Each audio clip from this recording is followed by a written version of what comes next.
अशोक खरात प्रकरणात आता नवनवीन खुलासे जे आहेत ते समोर येताना पाहायला मिळतात। या सगळ्या संदर्भात बातचीत करण्याकरता भाजपच्या नेत्या आणि आमदार देवयानी फरांदे आपल्याबरोबर आहेत। देवयानी फरांदेजी, नाशिकचं हे सगळं प्रकरण आहे। मिरगावात त्याचं शिवनिका ट्रस्ट होती, मंदिर होतं।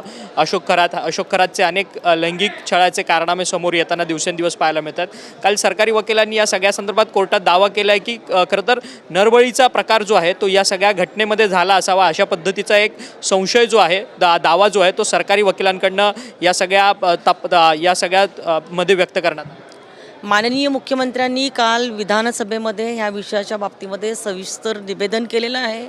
सरकारने केलेली कारवाई जी आहे ती केलेली आहे। त्यांच्याकडे काही जिवंत काडतुसं आणि ज्याचा काही वापर झालेला होता अशी पण मिळालेले आहे आणि सदर विषयाच्या बाबतीमध्ये सरकार पूर्णतः चौकशी करत आहे। मात्र कॅप्टन खरात यांचं जे प्रकरण जे आहे हे अत्यंत वाईट आहे। अशा पद्धतीच्या महिलांवरती अन्याय अत्याचार करणं हे अत्यंत चुकीचं आहे आणि सरकार सदरच्या विषयाच्या बाबतीमध्ये अत्यंत सिरियस आहे आणि त्या विषयामध्ये नाशिक पोलीस जे आहे हे अतिशय वेगाने आणि त्याच्यासाठी खास एक IPS अधिकारी ज्या नियुक्त करण्यात आलेल्या आहे त्या खूप चांगल्या पद्धतीने सदर प्रकरणाचा तपास करत आहेत। परंतु या सगळ्यामध्ये अनेक नेत्यांची समोर नावं येताना पाहायला मिळतात। सातत्याने अनेक नेत्यांबरोबरचे फोटो व्हिडिओज व्हायरल होताना पाहायला मिळतात। तुम्ही सुद्धा स्वतः नाशिकच्या शहरातले आमदार आहात।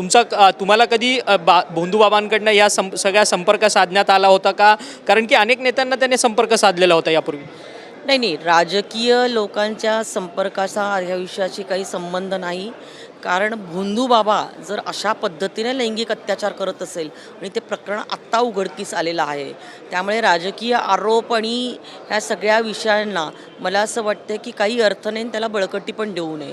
कारण जास्तीत जास्त महिलांनी पुढे येऊन सदर विषयांमध्ये पोलिसांकडे तक्रार करावी, गुन्हे नोंदवावे आणि त्या विषयासाठी सरकार पूर्णतः पाठीशी, अशा महिलांच्या पाठीशी राहील असं राज्याच्या मुख्यमंत्र्यांनी काल अधिवेशनामध्ये देखील हाऊसमध्ये घोषित केलेलं आहे।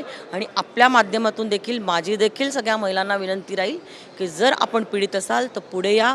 मी देखील आपल्यासोबत एक लोकप्रतिनिधी या नात्याने आम्ही सर्वजण आपल्यासोबत। स्वतः राज्याच्या महिला आयोगाच्या अध्यक्षा राहिलेल्या रुपाली चाकणकर या देखील या सगळ्या आल्या, परंतु महिला प्रदेशाध्यक्षपदाचा त्यांचा राजीनामा घेणं कितपत योग्य ठरतं? हा त्यांच्या पक्षाचा विषय आहे।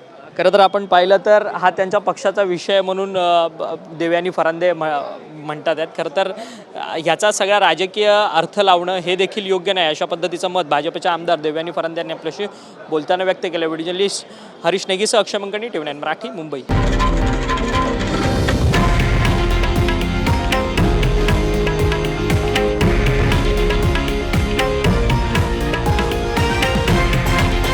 हे आहे देशातील नंबर 1 न्यूज नेटवर्क आणि आपण पाहत आहात TV9 मराठी, एकमेव।